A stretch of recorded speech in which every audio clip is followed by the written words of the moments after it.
They responded. Oh God, dogs are dead. 2 dead dogs.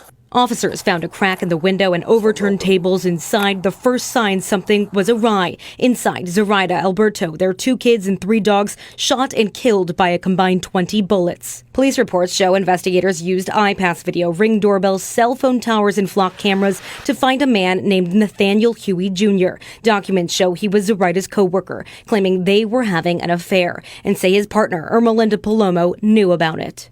As police were looking into Huey as a suspect, he and Palomo fled. Her family initially filed an endangered missing person report, believing he took her and that she was in trouble. That brings the story 600 miles away to Catoosa, Oklahoma. Footage obtained by NBC5 shows Huey and Palomo days after the murder together, walking into a Walmart side by side. Inside the store, surveillance shows them shopping. They leave the store together, smiling. A short time later, a flock camera system in the parking lot picked up their license plate, and as they got into their vehicle to take off, Catoosa police squad cars were right behind them. The chase ended in a fiery crash. Get out of the car!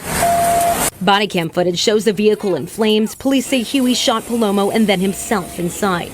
Armed and dangerous murder suspect. Out of where? Illinois, I think. An Oklahoma officer on scene tries to piece together who they were. She's the missing person, endangered. He's the murder suspect. Another isn't so sure. It looked like she was being held against the will. A new report from Romeoville police obtained by NBC5 News paints a much different picture. So who was Ermelinda Palomo, and why was that Romeoville family of 4 killed on that tragic night? Last September, Palomo's family attorney said this. The family wants to make it clear that Ermelinda had nothing to do with the murders in Romeoville. But an investigation revealed a year of manipulation and deceit. Police say Palomo was aware of the affair Nathaniel was having with Zoraida. They say investigators analyzed iCloud backup records and found Palomo created multiple fake online profiles and phone numbers to communicate with Huey. He thought he was talking to members of a Mexican cartel that had ties to Palomo. Police say Huey didn't know those fake accounts detailed a virtual world Ermelinda created. One account persuaded Huey he was a cartel hitman.